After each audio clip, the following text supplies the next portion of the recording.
Avon Resources Limited is a gold exploration company with significant projects in British Columbia, Saskatchewan, and the Yukon. Trading on the TSX Venture Exchange, symbol ABN, and the pink symbol ABN-AF. Surrounded by world-class gold deposits and mines, Avon's 23,000 hectares Forest Kerr Gold Project is located in the heart of the Golden Triangle in northwestern BC. For more information, visit us at avonresources.com.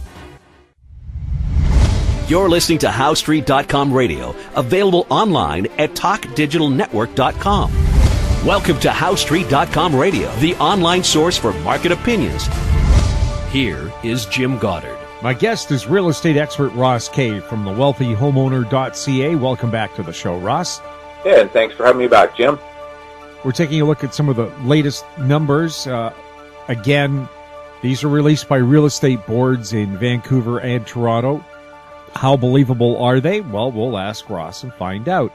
We're finding out on TV that Toronto sales have dropped. Have they? And how bad, and what does it indicate? Yeah, so have the sales dropped? Yeah, but the sales actually had started dropping in Ontario. I guess I can say this now. We're not disenfranchising our Ontario members. So back last August, even before that, it was actually the spring of 16. The way that sales are reported, they're reported for the benefit of the real estate agent. So everybody should understand that when I'm starting this conversation. Like the stats that are released today. The real estate agents don't make any money if they don't sell a house. People aren't going to buy an asset if they think it's going to be worth less. So one way or the other, they have to frame the conversation that people aren't losing money. So that has really gone on for a very long time. So when we look at the data, again, I stress, we're looking at the data. We're not looking at the stats. In Ontario, this started back in spring of 2016. When you were looking at comparable numbers, spring of 2016 to spring of 2015, even though people have a hard time believing this, those numbers showed the market was already correcting. Now, it was at an early stage of the correction. The correction was being buffered by the conversation that was going on in the news media. So in the same way that in Vancouver we saw the claims of 60% year-over-year gains, I remember in the paper they were being read, we heard organized real estate all across Ontario, the Canadian Real Estate Association, the Ontario Real Estate Association, all the local real estate boards always had that message. Things are good, things are hot, things are going crazy. Well, when you look at the numbers underneath, you see where the pattern is heading or where it is already going. What that meant is from about, I think if I'm not mistaken, it was about May through till October. Those numbers went down a month, went back up a month, went down a month, went back up a month, which is something that has never happened in the history of organized real estate. When you look at real estate data, your trends are pretty consistent. They never ever change. What this meant to us was, even though the numbers in the public were continuing to rise, for us they were going up and down, up and down. So we knew that the reason why the consumer was acting this way was the pressure they were being put under by the media and the real estate boards and the banks that the housing market was going crazy and that housing prices were going to continue to increase. So even though they knew themselves something was wrong, all the outside factors were forcing them to make another decision. What you have released today from the Toronto Real Estate Board is a drop in sales and an increase in the sale price. Exact same thing they heard out in Vancouver a year ago. Basically almost the same time of the year. The Toronto market is starting to cool a little bit earlier. But this was really predicated on stuff that was all done well before. Let me explain it to you this way. Canadians are so sensitive to an interest rate change that even a minor, meaning 0.1, 0.2% change in the 5-year discounted mortgage rate impacts their buying decisions. What you're seeing what we saw from, February and March and part of April was a consequence of interest rates, 5-year discounted, that rose from November of 2016 till February of 2017. When interest rates rise, you have about a 120-day period to go out and find a home to lock in at that previously lower interest rate that you had secured. So that was the reason why those sales took place in that period. It's what's commonly called sales being pulled forward. Well, obviously, if your sales are pulled forward, there's not going to be some sales in the future. Those sales were reported here in May. The fact of the matter is, the real estate market has been correcting now for over a year in Ontario, just nobody knows about it. In Vancouver last week on Friday, this was after our show, the real estate board claimed that the average price of a detached home in Vancouver had increased year over year by 3.1%. So in other words, after all I've had to say here on your show for a year about how housing prices are falling, how the housing market is correcting, how you're seeing 28% drop in price by the way we record it, the real estate board was still saying prices were up 3.1%. When you look at the same house year over year as of the month of May in Vancouver, you continually see 25, 30, 35, and even we are seeing now with regularity 40% year-over-year decline in home prices. We are seeing $400,000, $500,000, $600,000, $700,000, $800,000 and more drop in the value of homes year over year. But the real estate board is telling everybody the price is up. Anyone who's listened to the show should understand by now that we explain the average selling price is a buyer side metric. It has never had anything to do with house prices rising and falling. It measures how much equity and debt home buyers are taking on in that month.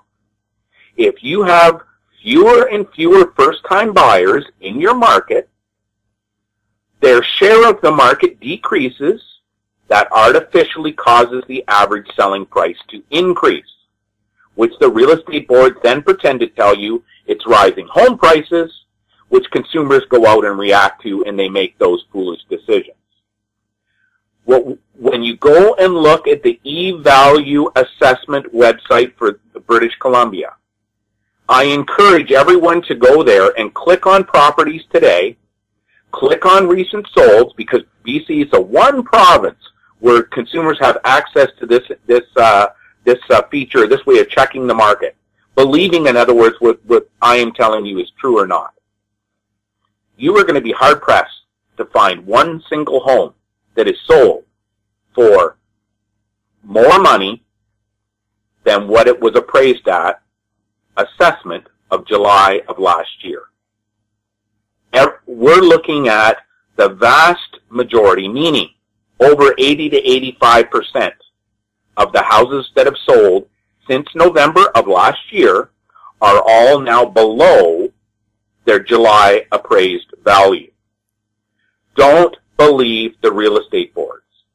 The real estate boards do not represent home buyers.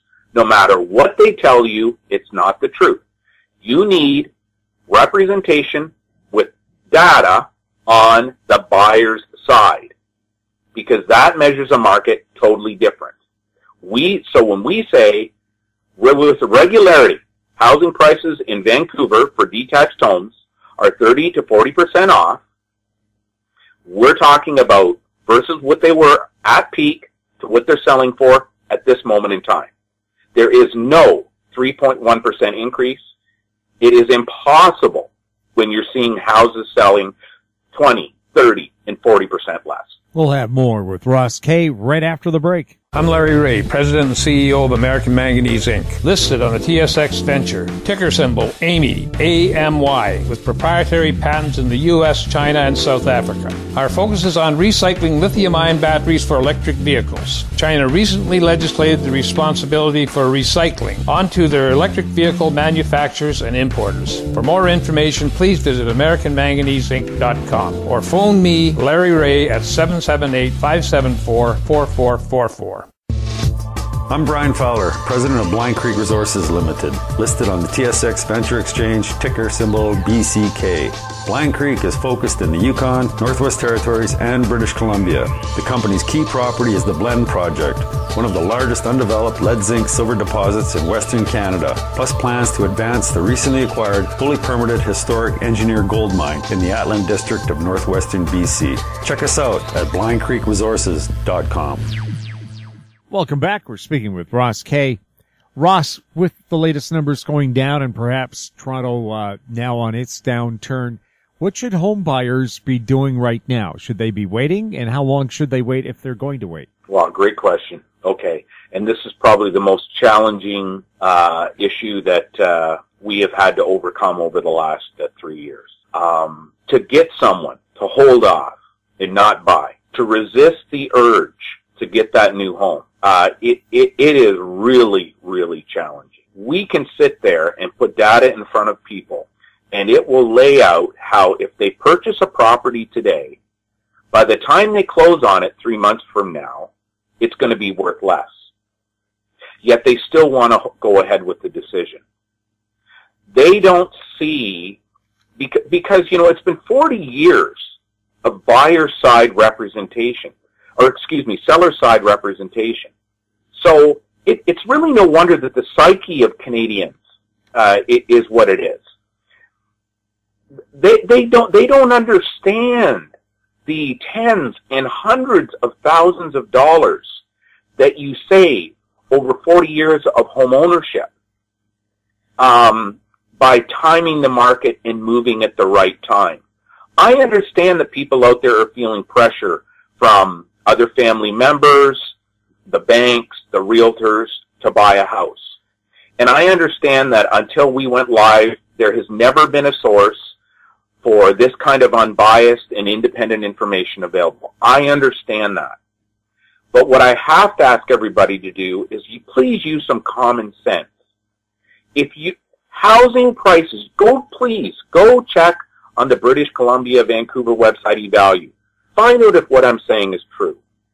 If you know someone who's a member of the Wealthy Homeowner, ask them to go back and look into the reports that we issued for the Ontario housing market from last year. Those people who listen to us, they have saved tens and in some cases hundreds of thousands of dollars. We have a person out in Vancouver who right now is $1.2 million wealthier because they listened to us and they waited. They listened to what we had to say. Why would you pay today's price on an asset that is going to be worth less tomorrow? If a market is going to increase, I'm going to tell you to get out there and buy. I am not here to say, I believe in home ownership. I believe 100% anybody in Canada who can afford to own a home, it's the best way to make their financial lifetime secure. I believe that.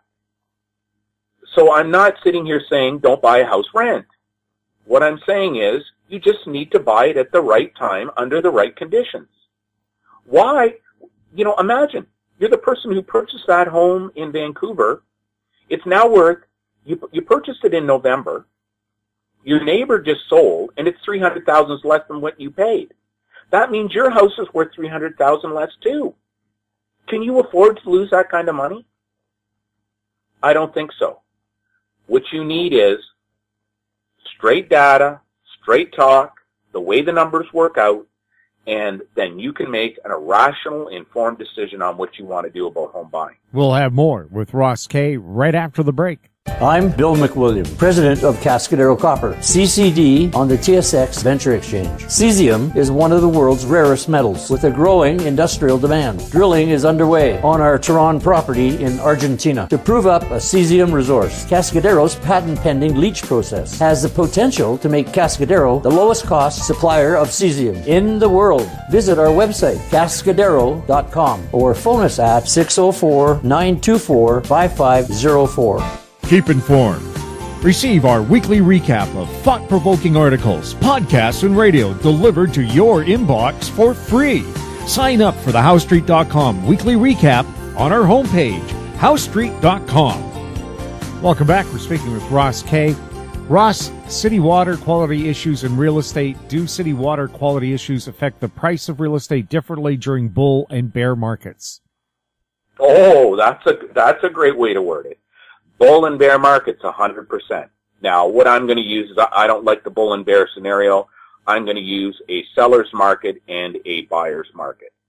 Now, which means in the last 40 years, in every municipality in Canada, Vancouver, Toronto, every province, everywhere, half of your months, the housing markets have been seller markets, and the other half of the months, the market has been in buyer market. In other words, it was better for you to sell because house prices were appreciating more than they should have been if you were an owner, or you should buy because housing prices were dropping quicker than what they historically increase at. That's 50%, 50-50, month to month. That's just the way it goes over 40 years. It never changes, folks. When we're talking about water quality and a seller and a buyer's market, any negative feature of a home in a buyer's market gets blown up, gets focused on, and that's what actually causes the price of those the quality issue that I've talked about in your show a dozen times to come into play. The quality metric is a key component that every home buyer should be looking at when they're buying a home. Now, I understand that's not something that's been discussed. You can't just go to some website and find this stuff out, but the quality component dictates everything. So when I'm saying that there's houses that are selling at 40% less in Vancouver, those are the lowest quality houses in that price category.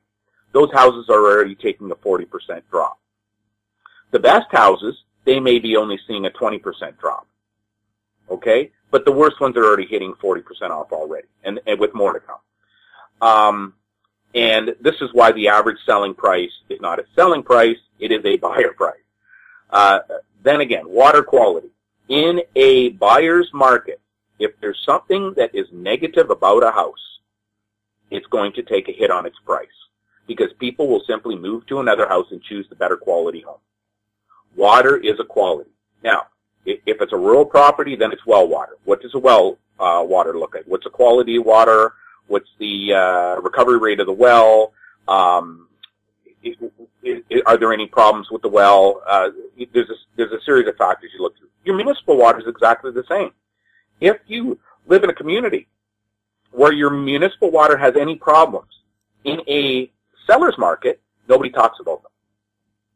When a buyer market begins to overwhelmingly favor a buyer, then those issues come into play. You also have to worry about the stigma. So sooner or later, if a single court case or TV interview is done by anybody impacted by the quality of the water, in other words, maybe a regular healthy person is not going to be impacted by it, but maybe someone else is. The moment that hits the airways in a buyer's market, housing prices in that neighborhood plummet, and in many cases, you cannot even sell those homes. Someone unaware of poor water quality in a city buys a property where the poor water quality is not disclosed by the seller. Is there possible recourse available to the buyer, or is it the old caveat emptor? So the caveat emptor went out the window a long time ago. And it goes out to time when you have when you're buying a home under the proper format. So we have what's called a buyer program. So if people are in our buyer program, part of the reason they're in that program would be for reasons like this. Because there's a way to ensure that the home buyer is protected. So let's say that I'm going to take it off base a bit here. Let's say that you're a family and your children have allergies. This is one of the more common. In those cases, the question needs to be asked and included in the offer to purchase that the property we're buying does not have a couple of key features in it. In other words, pets didn't live in the property 2 years ago and urinate all over the carpets. The carpets were replaced, but as it turns out, the subfloors are still saturated a year later. You include that in the offer to purchase. If your family is susceptible or fearful of hydro wires, you want to include items about the distance from a transformer or whether or not there is a local set of hydro lines above grade, or that the hydro authority is going to make changes to to the conditions around your property that could impact your fears. Those things need to be included. What every home buyer should be doing, this relates to the water component. If there are key items that you are concerned about, you need to check those off and get them handled in your purchase agreement. You need to have them handled by whoever's showing the house to you. The person who's showing the house or handling your offer, they need to accept legal responsibility for covering your concerns. If the person is not willing to do that, you shouldn't be involved with them. And this is a problem that we have across Canada right now. The organized real estate as it exists today, the franchise brands, Remax, Sutton, Royal LePage, Century 21, these systems all cannot, it is impossible for anyone working at those firms to represent buyers the way that buyers need to be represented. That's the problem that you're into. You need to have solutions that you can enact yourself so that this issues like this water, they don't come to the forefront after you're in the house a year and a half later, and then someone throws out the caveat emptor, oh, you didn't tell us. The only reason you didn't tell anybody is because you weren't asked the right question in the first place. Every spring we have flooding across Canada, Quebec hard hit, the Okanagan hit. Do real estate agents have to disclose the fact that property has been flooded? 100%. Not only does the real estate agent have to disclose it, but so does the homeowner. I'm going to go further. This again goes back. Everything is funny. Everything we're talking about today is on the buyer side. Okay. So there is no reason for anyone to spend hundreds of thousands of dollars on a house, encumber themselves with 25 years of mortgage payment, purchasing a property that is in a floodplain, or maybe that is next door there was a biker gang, or maybe 3 doors down there was a grow house, or maybe 2 blocks away they're going to install a new factory that it's going to exhaust a nasty odor at certain times of the day. There's no need for that to happen. There are procedures and a strategy to follow that you don't have to worry about any of those things.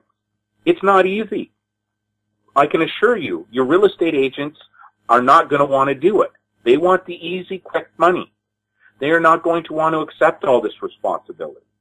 That's okay. All you have to do is demand that it's done for you. Will the flooding in the Okanagan hurt the value of waterfront property that's been affected? It's going to still be short-term damage done to properties that have been impacted by floods. Now, you said waterfront property. Waterfront properties are a different category. The people who live on waterfront properties, the property itself, that's really what comes into play. So if it was a property that was not designed to withstand floods, then yeah, that property in many cases the way that we're headed right now over the next couple of decades, will probably need to be torn down and rebuilt. That is simply a reality. But if the home was built under a process where flooding was planned for and remediation was built in simply maybe just by the site plan alone, then those properties probably could see an increase in value. Of course, what you have happening right now in Kelowna, even though I know they're no longer listening to the show, or they're listening to it, but from another radio station from here, those folks, they're now getting the consequence of the British Columbia housing market correcting, and it's a double whammy. And I haven't checked the news report out there from the real estate boards, but you can bet money the slow market is going to be blamed on the floods. They're going to blame everything on the floods now. The floods have given the realtors an out. That's all they ever look for is an out. What can we blame it on? Mortgages, banks, foreign buyers? What can we blame it on? And in that case, it's going to be floods. The NDP-Green coalition government and BC real estate values, do you see them having an effect on property values in the province? Oh, Jim. Yeah. So, first of all, I like the Green Party. I like a lot of their policies. They've got some great ones on education and that. So it's not like I'm anti-green. I'm a guy who's been an outdoors guy my whole life. So the environment to me, it's part of who I am. What you have though is you have people who are in these two parties, the BCs and the Greens, who socially in British Columbia believe in a certain path. That path is not beneficial to the growth of home equity. The path that they are going to head down will not work to the advantage of building home equity. It's hitting your market at the same time that you're undergoing a house price correction. Like I said, the people who buy in November that are already now a couple $100,000 less, their houses less, we're talking a couple of $100,000 after-tax dollars that you're still going to have to pay for in your mortgage anyways. So this, in my opinion, this is going to go forward. I cannot see the Greens being foolish enough to do anything to rock the boat where they hold the balance of power. That's going to happen only with the NDP. It's not going to happen with the Liberals. So you're going to see some housing proposals come forward that are going to be so destructive to the overall composition of the housing stock in British Columbia that we have not even adjusted for in our own metrics. Normally, when a government changes or there's some policy on the way, over the course of a couple months, we can figure out exactly what impact it's going to have on the market. And, barring a recession or the greater economy being impacted, we know exactly what's going to happen going forward. What you have in BC, everybody's got to remember, housing, the average price of a BC home, which will be reported in your assessments when the BC Assessment Office updates your your taxes for 2018. In other words, they do them up till the 2017 number. The $318 billion gain that people thought that they had when last year's assessment was done is going to be wiped out. Certainly 2/3 of that will be wiped out. That's the magnitude of what we're talking about. You were sitting on $1.68 trillion as of in real estate values in the province of British Columbia as assessed by the Assessment Office as of July of last year. Over the next couple of months, the way that the assessment process works, you still saw probably another between 15 and 25% gain, depending on where the properties were located, before the market started to correct. So add just 15% more on to that $1.68 trillion they evaluated the housing stock at. Now, that's all gone. That money was there a few months ago. It had disappeared. And when that comes home, which will be when the new assessments are released and a partial, but a good amount of the damage that is already done for the first time gets released, then you're going to see a whole change take place in your province at the same time that the Greens and the NDP are taking power. And I wouldn't be surprised in your province that if property values over a certain price, they're going to use the lack of understanding, the ignorance about housing markets, the ignorance how a housing market functions. They're going to use all that against you to look to grab capital gains from your personal residence. I stress, the only reason there are no capital gains taxable on a personal residence in Canada is because your house breaks even over 40 years. That's why, folks. So if they start taxing your capital gains, it means you no longer have an opportunity to even break even. Now it's losing money over the next 40 years. Now we have a whole confluence of events that are going to take place. Consumers' behaviors are going to change. And that's what I'm saying. We can't calculate right now what kind of damage to home equity is on the road ahead. Are they proposing a capital gains tax on the sale of your principal residence? Sure, they're gonna, and they're gonna use it against you. Look, right now, Canadians don't understand this right now. Right now, the Canadian Bankers Association is applying to CRA for the CRA to give the bankers the ability to check your credit or to check your income against CRA documents. So they're no longer satisfied with you giving them your notice of assessment that came back from the tax man for the last 3 years. They're no longer willing to accept your pay stubs. They're no longer to do a whole bunch of things. They instead now want direct access to your information from the CRA. Canadians don't know that that's going on right now. Anybody can check what I'm saying. It's going on right now. They're in meetings, the Canadian banks, with the CRA to try to get a facility like this up and going. So you have to be so aware of what's going on in the marketplace, or someone's got to be there that keeps you updated. Because you can't afford that in British Columbia. You can't afford that in Ontario, to give that power away. The only reason the banks feel they're able to do that is they've got leverage right now. All the politicians are worried about the housing market. All the economists are worried about the housing market. Everybody's worried about the housing bubble. So now the banks have the power. They have the power at the strangest point in time. Because I'll tell you something, folks. About 5 to 6 months out from now, 7, maybe 8 months out from now, the bank's clout disappears. If things stayed the way that they are right as of today, the bank's clout will disappear. I'm not going to tell you why, because that's part of our IP.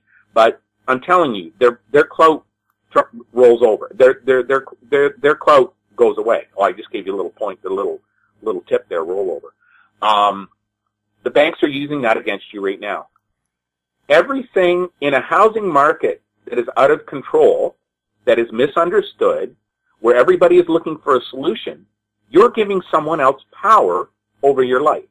Anyone who thinks that the Trudeau Liberals right now are not licking their lips at the thought of taxing home equity is dreaming. That's what they're doing, even though they're the federal Liberals, and that's the last thing the federal Liberals would have ever thought about. Now, BC, you got Greens and NDPs. Do you actually think they're going to turn their backs on an opportunity to blame foreign investors, rising property taxes, boomers, people who've owned houses for 20 years and have made $1 million? Do you really think they're going to miss that opportunity? I don't think so. Ross, as always, thank you so much for chatting with us. Hey, thanks a lot, Jim, and I really appreciate you having me back on. My guest has been real estate expert Ross Kay from thewealthyhomeowner.ca. His website, thewealthyhomeowner.ca. Pretty simple. You're listening to HowStreet.com radio. Our popular YouTube channel is Talk Digital Network. Find us on Twitter at Talk Digital Net. Questions for the show or our guests can be sent to info@HowStreet.com. I'm Jim Goddard. Thanks for listening. Comments made on HowStreet.com radio are an expression of opinion only and should not be construed in any matter whatsoever as recommendations to buy or sell any financial instrument at any time. Available online at TalkDigitalNetwork.com. HowStreet.com radio is a production of How Street Media Incorporated.